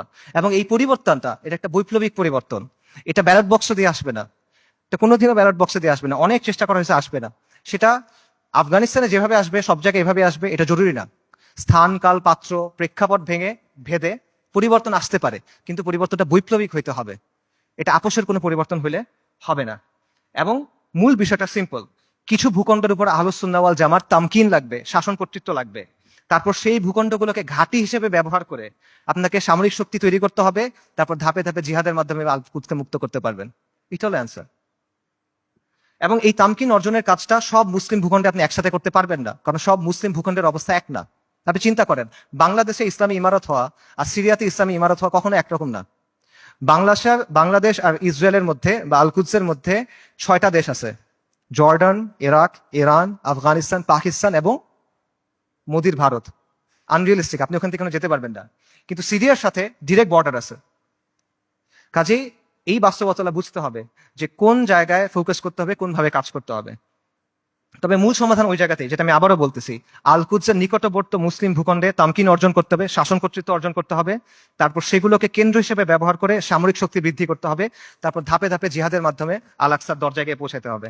এটা আপনাদের অনেকের কাছে মনে হতে পারে যে ফ্যান্টাসি, আপনাদের অনেক কাছে মনে হতে পারে যে এটা অনেক কঠিন একটা সলিউশন, কিন্তু এটাই সবচেয়ে প্র্যাগম্যাটিক সলিউশন। এবং এটার উদাহরণ ইতিহাস থেকে আছে। আমি আবারও বলতেছি, উমর রাদিয়াল্লাহু আনহুর সময় চিন্তা করেন কিভাবে মুসলিমরা আল আকসা মুক্ত করছিল। প্রথমে মদিনার উপরে শাসন কর্তৃত্ব তামকিন, তারপর জাজিরাতুল আরবের উপরে, তারপর সিরিয়ার কিছু অঞ্চলে, তারপর আল আকসায়। সালাউদ্দিন আইয়ুবের সময় কিভাবে হয়েছে, সিরিয়ার কিছু অঞ্চলে, তারপর মিশরে, তারপর আল আকসায়। এভাবেই হয়েছে। এবং আপনি যদি বলেন যে এটা তো ঠিক আছে অনেক আগে হয়েছে, বর্তমান সময়ে এভাবে হবে কিনা, বর্তমান সময়েও হবে। আপনার সামনে উদাহরণ আছে। ইরানের কথা চিন্তা করেন, ইরানের ব্যাপারে আমরা বলছি যে ইরানের মাধ্যমে এটা মুক্তি হবে না, ইরানের স্বার্থ আমাদের স্বার্থ এক না, ইত্যাদি। বাকি গত 1 বছরে কেউ যদি ইসরায়েলের সাথে কিছু লড়াই করে থাকে, 2-1টা গুলিও করে থাকে, এটা কে করছে? ইরানই তো করছে। তো এই যে প্রতিরোধ করার সামর্থ্য, এটা সেটা অর্জন করলো কিভাবে? তারা 3টা বা 4টা জায়গাকে ব্যবহার করে এটা করছে। একটা হলো তেহরান মানে ইরান, একটা হলো লেবাননে হিজবুল্লাহ বা হিজবুল শৈতান, একটা হলো ইয়েমেনে হুথিরা, আর একটা হলো ইরাকে তাদের যে মিলিশিয়াগুলো আছে আল বদর ব্রিগেড। এর মাধ্যমে তো তারা এটা করছে। তো এই শক্তিটা তারা তৈরি করছে কিভাবে? নিয়মতান্ত্রিক ভাবে করছে। আমাদের অনেক ভাই একই সাথে নিয়মতান্ত্রিক পদ্ধতির ফ্যান, আবার তারা ইরানেরও ফ্যান। এই জিনিসটা সায়েন্স আমি এখনো বুঝতে পারি নাই। ইরানের এই ক্ষমতাটা তৈরি হয়েছে কিভাবে? 79-এ একটা বিপ্লবের মাধ্যমে খোমেনি ক্ষমতায় আসছে। তারপর 80-র দশকে তারা লেবাননে গিয়ে IRGC, যেটা ইসলামিক রেভলিউশনারি গার্ড কর্পস, ঠিক আছে, ইরানের যেটা, তারা গিয়ে লেবাননের যে শিয়া ফ্যাকশন গুলো ছিল সেগুলোকে একত্রিত করছে, তাদেরকে প্রশিক্ষণ দিছে, তাদেরকে ট্রেনিং দিছে। এইটা পরবর্তী থেকে হিজবুল্লাহতে পরিণত হয়েছে। এবং হিজবুল্লাহ কি কোনো নিয়মতান্ত্রিক দল? এটা একটা ডেজিগনেটেড টেররিস্ট অর্গানাইজেশন। খুঁজে দেখেন ইয়েমেনে হুথিরা কিভাবে তৈরি হয়েছে। হুথিদেরকে গিয়ে অর্থ দিছে, প্রশিক্ষণ দিছে, অস্ত্র দিছে কারা? ইরান। হুথিরা কি ডেজিগনেটেড টেররিস্ট দল? সো এই বাস্তবতা আপনার চোখের সামনে আছে, এবং এটা কোনোটা কিন্তু নিয়মতান্ত্রিক মাধ্যমে হয় নাই। এরা শক্তির মাধ্যমে ক্ষমতায় আসছে, শক্তির মাধ্যমে জায়গা করে দিছে, এবং নিজেদের পলিটিক্যাল এজেন্ডা দিয়ে তারা করছে। আমি বলতেছি না রাফিদারের মাধ্যমে ফিলিস্তিন মুক্ত হবে, আমি আবারও ক্লিয়ার করতেছি। আমি জাস্ট আপনাদের এক্সাম্পল দিচ্ছি যে কিভাবে বর্তমান সময়েও এই প্রসেস কাজ করে, কিভাবে তামকিন অর্জনের পরে ধাপে ধাপে আপনি শক্তি অর্জন করতে পারবেন এবং এর প্রতিরোধ করার ক্যাপাসিটি অর্জন করতে পারবেন। এবং এটার আরো অনেক উদাহরণ আছে। বিশ্ব ব্যবস্থাকে চ্যালেঞ্জ করে কিউবা টিকে নাই, বিশ্ব ব্যবস্থাকে চ্যালেঞ্জ করে নর্থ কোরিয়া টিকে নাই, ল্যাটিন আমেরিকার বিভিন্ন রেজিম বিভিন্ন সময় টিকে ছিল না। উদাহরণ শিয়ারদের কাছ থেকে নেওয়ার দরকার নাই, আপনি পারস্য বিজেতা উমর ইবনুল খাত্তাবের কাছ থেকে উদাহরণ নেন, আপনি আহলুস সুন্নাহ ওয়াল জামার গর্ব নুরুদ্দিন সিংহি, সালাউদ্দিন আইয়ুবির কাছ থেকে উদাহরণ নেন, সমস্যা নাই তো। তারা সবাই কি করছে দেখেন, যেই কথাটা আমি বলছি তারা সবাই এটাই করছে। তারা প্রথমে একটা জায়গায় তামকিন অর্জন করছেন, শাসন কর্তৃত্ব অর্জন করছেন, তারপর সামরিক শক্তি বৃদ্ধি করছেন, তারপর ধাপে ধাপে আল কুদস পর্যন্ত গেছেন জিহাদ করতে করতে। এটার বাইরে আর কোনো প্র্যাগম্যাটিক সলিউশন নাই। এটাই সবচেয়ে বাস্তবসম্মত পদ্ধতি, এটাই সবচেয়ে টাইম টেস্টেড পদ্ধতি, এটা হিস্টোরিক্যালি প্রুভেন পদ্ধতি, এটা শরিয়া সম্মত পদ্ধতি, এটা আকল সম্মত পদ্ধতি। এটা কঠিন পদ্ধতি, এটা রুক্ষ পদ্ধতি, বিপদ সংকল পদ্ধতি, কোনো ডাউট নাই, এটা সহজ পথ না। কিন্তু সহজ পথ নেওয়ার নাম তো ভাই বাস্তববাদী হওয়া না। বাস্তববাদী হলো যেটা করা প্রয়োজন সেটা করা। আপনি একটা গন্তব্যে যাবেন, একটা সহজ পথ একটা কঠিন পথ, সহজ পথ আপনাকে আরেক জায়গায় নিয়ে যাবে, আপনি ওটা নিলে তো হইলো না। So, আমরা কিন্তু বাস্তববাদিতার নামে অতীতে অনেক পদ্ধতি গ্রহণ করছি, এখনো করে যাচ্ছি। এগুলো আমাদের কি দিছে ভাই, কি অর্জন দিছে আমাদের বলেন? জিল্লতি ছাড়া আমাদের কি অর্জন দিছে বলেন? এবং দিন থেকে আমরা সরে গেছি। আরো এক্সাম্পল দেখেন, চীনের কথা মনে করেন। চীন যে গ্লোবাল সুপার পাওয়ার হয়েছে কিভাবে হয়েছে ভাই? লিবারাল ডেমোক্রেসি মেনে হয়েছে, মানবাধিকার মেনে হয়েছে। একটা ভায়োলেন্ট রেভলিউশনের মাধ্যমে চাইনিজ কমিউনিস্ট পার্টি শাসন কর্তৃত্ব অর্জন করছে, তামকিন অর্জন করছে। তারপর একটা ওয়ান পার্টি স্টেট বানাইছে, ব্রুটালি শক্ত হাতে শাসন করছে, আজকে সে আমেরিকার কন্টেন্ডার হয়েছে। এটা বাস্তবতা ভাই। চীন, তারা কি বিশ্বাস করতে যে জনগণ সব ক্ষমতার উৎস? চীনের বিপ্লবের যাকে স্থপতি বলা হয় মাও সেতুং, তার একটা বিখ্যাত উক্তি আছে, সেটা হলো বন্দুকের নল ক্ষমতার উৎস। পাওয়ার comes from the barrel of the gun. এটা বাস্তবতা। এই বাস্তবতা, political power comes from the barrel of the gun, এটা দুনিয়ার বাস্তবতা। আপনি বাস্তবতা বুঝার পরে বাস্তবসম্মত পলিসি নিতে পারেন। এবং আপনাকে ওই যেটা বলছিলাম, এই পলিসি আপনার নিতে হবে বাস্তবতার নিরিখে, শরিয়ার আলোকে এবং নিজের সামর্থ্য অনুসারে, এবং আপনার শত্রুকে আপনার চিনতে হবে। আমরা শুরুতে হরমুজানের কথা বলছিলাম। মুসলিমদের শত্রুদের তুলনা হলো পাখির মতো, পাখির দুটা ডানা, দুটা পা, একটা মাথা। আজকে 1400 বছর পর্যন্ত ডানা একটা ভেঙে ফেলবেন আর একটা ডানা থেকে যাবে, দুটা ডানা ভেঙে ফেলবেন পা থেকে যাবে, মাথা কেটে ফেলবেন পাখি শেষ, রাইট? তা আজকে 1400 বছর পরে বাস্তবতা কি? মুসলিমদের শত্রুদের অবস্থা একটা পাখির মতো।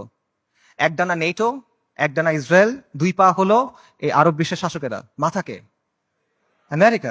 ইসরায়েলকে সবচেয়ে বেশি সামরিক সমর্থন কে দেয়? আমেরিকা। ইসরায়েলকে সবচেয়ে বেশি অর্থনৈতিক সমর্থন কে দেয়? ইসরায়েলকে সবচেয়ে বেশি রাজনৈতিক সমর্থন কে দেয়? বারবার জাতিসংঘের সিকিউরিটি কাউন্সিলে ভেটো কে দেয়? এই শাসকদের মসনদ কে টিকায় রাখে? কাজেই আমেরিকাকে রাজি খুশি রেখে, আমেরিকার মনের মতো করে, আমেরিকার বানানো ছকে খেলে, তাদের ঠিক করা নিয়ম মেনে কোনোদিন পর আল-কুদস মুক্ত হবে না। এটা পসিবল না। আপনার আমেরিকার কথা চিন্তা করেন, গত 1 বছর ধরে তাদের সাথে যেই ঘটনাগুলো ঘটতেছে সেগুলোর কথা চিন্তা করেন। আপনি ওই ছেলেটার কথা চিন্তা করেন, হাফেজ, আপনারা ভিডিও দেখছেন, রিফিউজি ক্যাম্পের ভিতরে আগুনে পড়ে মারা গেছে। ছেলেটার নাম ছিল শাবান, কোরআনে হাফেজ, সফটওয়্যার ইঞ্জিনিয়ারিং নিয়ে পড়তেছিল। আপনারা রুহ আর রুহ রিমের কথা চিন্তা করেন, ওই যে ছোট্ট মেয়েটা বিল্ডিং ধসে গেছে, মারা গেছে, তার দাদা তার ডেড বডি বুকে নিয়ে বলছে রিম, রুহ আর রুহ। তার কথা চিন্তা করেন, তাদের কষ্টের কথা চিন্তা করেন। আপনি ওই বাবার কথা চিন্তা করেন যে সে বিস্কিট কিনতে গেছিল বাচ্চার জন্য, ফিরে এসে দেখে তার স্ত্রী সন্তান মারা গেছে। সে কান্না করতেছে আর বিস্কিটটা বাচ্চার হাতে দিয়ে বলছে, বাবা তুমি এটা নিয়ে যাও। আপনি মার কথা চিন্তা করেন যে বাচ্চার জন্য আটা আনতে গেছে, কারণ বাচ্চা ক্ষুধায় কাঁপতেছে, বুঝে না তো, আটা আনতে গেছে, এসে দেখে সবাই মারা গেছে। আপনি হিন্দ রাজাবের কথা চিন্তা করেন, 6 বছর বয়সী মেয়ে, ওরা গাজা থেকে পালায় যাওয়ার চেষ্টা করতেছিল, 7 জন পুরা ফ্যামিলিতে। ইসরায়েলি ট্যাঙ্ক ওদের ঘিরে ফেলছে, গুলি করছে, সবাই মারা গেছে, ও বেঁচে আছে। তখন রেড ক্রিসেন্টে ফোন করছে, অডিও কলটা ইউটিউবে আছে, আপনারা শুনতে পারবেন। ও বলছে যে আমাকে তোমরা বাঁচাও, আমার খুব ভয় লাগতেছে। ও সব পাশে সবাই মারা গেছে, বাবা মা সবাই মারা গেছে, 6 বছর বয়সী একটা মেয়ে।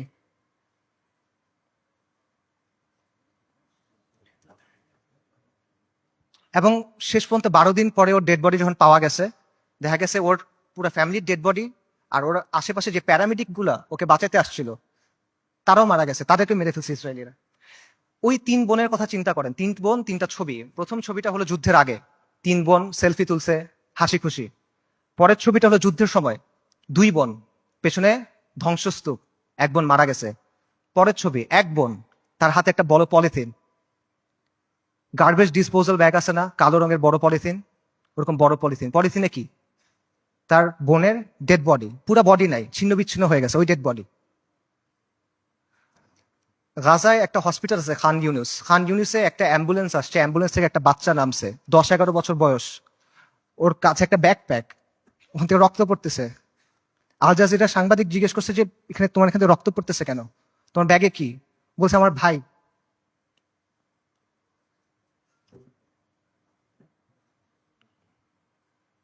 বাচ্চারা, ডাক্তাররা ব্যাগ খুলে দেখছে যে একটা 5 বছর বয়সী বাচ্চার ডেড বডি, পুরা বডি নাই, ছিন্ন বিচ্ছিন্ন বডি। আপনারা ওই মার কথা চিন্তা করেন যে গেছে, যে তার পুরা ফ্যামিলি মারা গেছে, সে এসে জিজ্ঞেস করছে আমাকে লাশগুলা দাও, আমি দাফন কি করব। তাকে 3টা পলিথিন দিছে, কারণ ডেড বডি নাই, ছিন্ন বিচ্ছিন্ন হয়ে গেছে সব, 3টা পলিথিন দিছে। আপনারা ওই বাচ্চাটার কথা চিন্তা করেন, বিল্ডিং ধসে পড়ছে, খুলি ফেটে গেছে, কোটর থেকে চোখ বের হয়ে আসছে, এবং ওই নিষ্প্রাণ চোখ, এই নিষ্প্রাণ পৃথিবীর দিকে তাকায় আছে। এদের কষ্টের কথা চিন্তা করেন। এই কষ্ট শুধু তাদের, এই কষ্ট আমাদের না। আমরা না এক উম্মা, এক উম্মা এক দেহের মতো, এরকম না? আমাদের স্পর্শ করে না ওই কষ্ট। এদের কষ্টটা কি আমাদের যে কষ্টটা হবে তার চেয়ে বেশি কষ্ট? আমাদের যে কষ্ট ওটা কি এর চেয়ে বেশি কষ্ট? যদি এটা বেশি কষ্ট মনে হয় তাহলে আমি আরেকটা কষ্টের কথা বলি, এটা শোনেন। ওই দিনের কথা মনে করেন যেদিন আল্লাহর সামনে আপনাকে দাঁড়াতে হবে।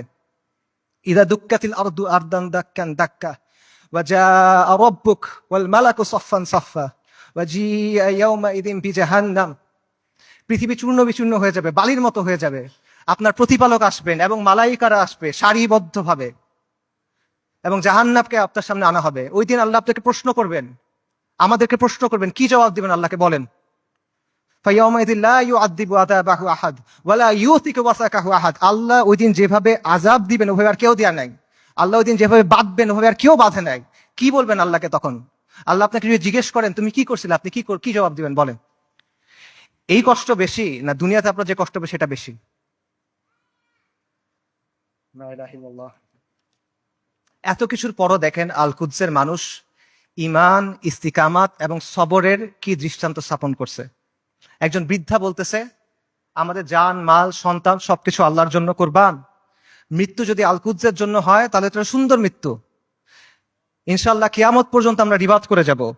এটা সস্তা কিছু না, এটা রাসূলুল্লাহ সাল্লাল্লাহু আলাইহি ওয়াসাল্লামের ইসরা ওয়াল মিরাজের জায়গা। আমরা বাইতুল মাকদিসের অধিবাসীরা প্রস্তুতি আছি, কুরবানি করার জন্য প্রস্তুতি আছে, যত কুরবানি লাগে আমরা করব। ওই বাবার কথা চিন্তা করেন, হাসপাতালে একই দিনে 2 বাচ্চা মারা গেছে, 2 ছেলে মারা গেছে। উনি বলতেছেন আলহামদুলিল্লাহ, এটা জিহাদের ভূমি, এটা রিবাতের ভূমি, আমাদের যা কিছু আছে সব আল্লাহর জন্য। আল্লাহ আমাদের খালেক, উনি আমাদের তৈরি করছেন, উনি আমাদের পাঠাইছেন, উনি নিয়ে যাবেন, ওনার যা খুশি উনি করবেন, আমরা এটাতে খুশি, আমরা এটার উপর সবর করব। বান্দা যখন বিপদের মধ্যে পড়ে, ওলামায়ে কেরাম হাদিসের আলোকে বলছেন যে বান্দা যখন বিপদের মধ্যে পড়ে তখন আল্লাহ এটার মাধ্যমে তার সগীরা গুনাহগুলো মাফ করে দেন, অথবা তাকে পরিশুদ্ধ করেন, কারণ আল্লাহ তাকে আখিরাতে বড় পুরস্কার দিতে চান। আমি মনে করি আমাদের গাজার ভাই বোনদের সাথে, ফিলিস্তিনের ভাই বোনদের সাথে এই বিষয়টাই হইতেছে। ইনশাআল্লাহ তাআলা আল্লাহ তাদেরকে জান্নাতুল ফিরদৌস আল্লাহর জন্য প্রস্তুত করতেছেন। আমি মনে করি আল্লাহ এই বান্দাদের উপর রাজি খুশি হয়ে যাবেন ইনশাআল্লাহ তাআলা। লক্ষের উপরে শহীদ, আলহামদুলিল্লাহ, এটা উম্মতে মুহাম্মদের গর্ব। আমাদের মৃতরা জান্নাতে ইনশাআল্লাহ, ওদের মৃতরা জাহান্নামে। আল্লাহু মাওলানা ওয়ালা মাওলা লাহুম। ওই বৃদ্ধের কথা চিন্তা করেন যিনি ধ্বংসস্তূপের মাঝখানে দাঁড়ায় বলতেছেন আমরা আজও এখানে দাঁড়ায় আছি এবং আমরা এখানে পর্যন্ত থাকবো। এই ভূখণ্ড বরকতময়, এই ভূখণ্ডের অধিবাসীরা বরকতময়।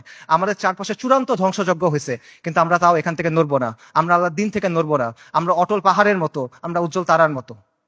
এবং আমি বলবো যে হ্যাঁ, পুরা বিশ্ব সাক্ষ্য দিচ্ছে তারা ইমানের ক্ষেত্রে অটল পাহাড়ের মতো। পুরা বিশ্ব সাক্ষ্য দিচ্ছে তারা ইস্তিকামাতের ক্ষেত্রে উজ্জ্বল তারার মতো। এবং পুরা বিশ্ব সাক্ষ্য দিচ্ছে আপনি এবং আমি কাপুরুষ।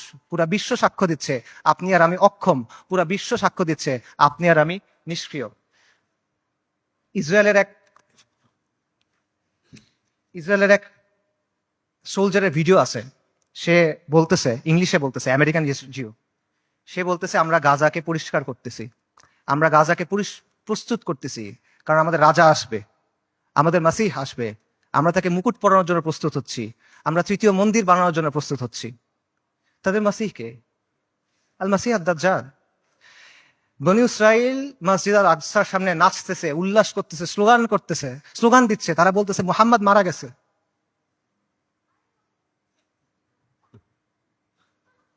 আল্লাহুম্মা সাল্লি ওয়া সাল্লিম আলা নবিয়িনা মুহাম্মদ। এটা কি অবস্থা ভাই? এই জিনিসটা মানা সহজ নাকি আল কুদসের জন্য ফাইট করা সহজ? এই পথটা আমাদের কাছে অনেক বেশি কঠিন মনে হইতেছে। কোন পথটা আমাদের কাছে বেশি কঠিন মনে হয় এটা ঠিক করে দিবে যে আমাদের ইমানের অবস্থাটা আসলে কি। নবী সাল্লাল্লাহু আলাইহি ওয়াসাল্লাম তার হাদিসে বলছেন, আমি হাদিসের তর্জমা বলতেছি, ইবনে উমর রাদিয়াল্লাহু তাআলা আনহু থেকে বর্ণিত, রাসূলুল্লাহ সাল্লাল্লাহু আলাইহি ওয়াসাল্লাম বলছেন, যখন তোমরা ইনার পদ্ধতিতে ব্যবসা করবে, গরুর লেজ আঁকড়ে ধরবে, কৃষিকাজে সন্তুষ্ট থাকবে এবং জিহাদ ছেড়ে দিবে, তখন আল্লাহ তোমাদের উপর লাঞ্ছনা এবং অপমান চাপায় দিবেন। সাদাকা রাসূলুল্লাহ। এর চেয়ে বড় লাঞ্ছনা আর এর চেয়ে বড় অপমান কি আছে? আর নবী সাল্লাল্লাহু আলাইহি ওয়াসাল্লাম বলছেন, এই অবস্থা ততক্ষণ থাকবে যতক্ষণ না পর্যন্ত তোমরা তোমাদের দিনে ফেরত আসো। সুনান আবু দাউদের হাদিস। আল কুদস জিহাদের মাধ্যমে মুক্ত হবে, কিন্তু এই জিহাদের দরজা কেউ এসে আপনার জন্য খুলে দিবে না। আসমান থেকে ফেরেশতা নেমে এসে আপনার জন্য জিহাদের দরজা খুলে দিবে না। জিহাদের দরজা খুলতে হবে তাওহীদ আর হাদিদের শক্তি দিয়ে, খুলতে হবে না, ভাঙতে হবে। এটা এই রাস্তা আপনি মনে করতেছেন আল কুদস পর্যন্ত আপনার জন্য একটা লাল গালিচা বিধানো রাস্তা তৈরি করে দিবে যে ভাই আমি আল কুদসে গিয়ে জিহাদ করব না। আপনার রক্ত, আপনার হাড়, আপনার মাংস, লাশের শাড়ি, খুলির পাহাড় পার হয়ে আপনার আলাক্সা যাইতে হবে। এটা ছাড়া আর কোনো অপশন নাই। আল কুদসের দাম অনেক বেশি, এটা সস্তা না। বাইতুল মাকদিসের মানুষরা বলে দিছে, আল্লাহ আপনি আমাদের কাছ থেকে নেন, যতক্ষণ পর্যন্ত আপনি খুশি না হন আপনি আমাদের কাছ থেকে নেন, আমরা প্রস্তুত আছি। এই কথাটা যখন আমরা বলতে পারবো এবং এই কথার উপর যখন আমরা আমল করতে পারবো, যখন আমরা বলবো ইয়া আল্লাহ আপনি নেন, ততক্ষণ পর্যন্ত নেন যতক্ষণ আপনি সন্তুষ্ট না হন, তারপর আপনি আমাদেরকে আল আকসা দেন, তখন আল কুদস আপনি মুক্ত করতে পারবেন, আগ পর্যন্ত পাবেন না। আল কুদস এমন এক দুলহান যার মাহার আমাদের রক্ত। আল কুদস এমন এক দুলহান যার মাহার আমাদের রক্ত। মাহার পরিশোধ করা ছাড়া কোনো বিকল্প নাই, কোনো বিকল্প নাই। আল্লাহ আযজা ওয়া জাল্লা আল কুদসকে মুক্ত করার প্রক্রিয়া শামিল হওয়ার তৌফিক দান করেন। আল্লাহ আমাদের তৌফিক দান করেন আল কুদসকে মুক্ত করার। আল্লাহ আমাদের দুনিয়ার ভালোবাসার মৃত্যুকে অপছন্দ করার অসুখ থেকে মুক্ত করে দেন। আল্লাহ আমাদের মসজিদ আল আকসাতে সালাত আদায় করার তৌফিক দান করেন। আল্লাহ আমাদের চোখগুলোকে প্রশান্তি দেন। আল্লাহ আমাদেরকে খাইবারের মতো একটা দিন দেখান। আল্লাহ আমাদের বনু কুরাইযার মতো একটা দিন দেখান। আল্লাহ আমাদেরকে বনু কুরাইযার মতো একটা দিন দেখান। আল্লাহ আমাদের ক্ষমা করে দেন। আল্লাহ আমাদের মাফ করে দেন। আল্লাহ আমাদের নিফাক দূর করে দেন। আল্লাহ আমাদের নিষ্ক্রিয়তা দূর করে দেন। আল্লাহুম্মা মানসুরুল মুজাহিদিন ফি ফিলিস্তিন। আল্লাহুম্মা মানসুরুল মুজাহিদিন ফি গাজ্জা। আল্লাহুম্মা মানসুরুল মুজাহিদিন ফি বিলাদিশ শাম। আল্লাহুম্মা মানসুরুল মুজাহিদিন ফিল ইয়ামান। আল্লাহুম্মা মানসুরুল মুজাহিদিন ফিস সোমাল। আল্লাহুম্মা মানসুরুল মুজাহিদিন ফি কুল্লি মাকান। আল্লাহুম্মা রযুকনি শাহাদাতান ফি সাবিলিক। আল্লাহুম্মা রযুকনি শাহাদাতান ফি সাবিলিক। আল্লাহুম্মা ইন্নী আসআলুকা কাতলান ফি সাবিলিক। আল্লাহুম্মা ইন্নী আসআলুকা কাতলান ফি সাবিলিক। আল্লাহুম্মা ফাশহাদ। এই বক্তব্যে যদি ভালো কিছু থাকে এটা আল্লাহর পক্ষ থেকে, যা কিছু খারাপ, যা কিছু ভুল এটা আমার আর শয়তানের পক্ষ থেকে। ওয়া মা আলাইনা ইল্লাল বালাগ। আসসালামু আলাইকুম ওয়া রাহমাতুল্লাহ।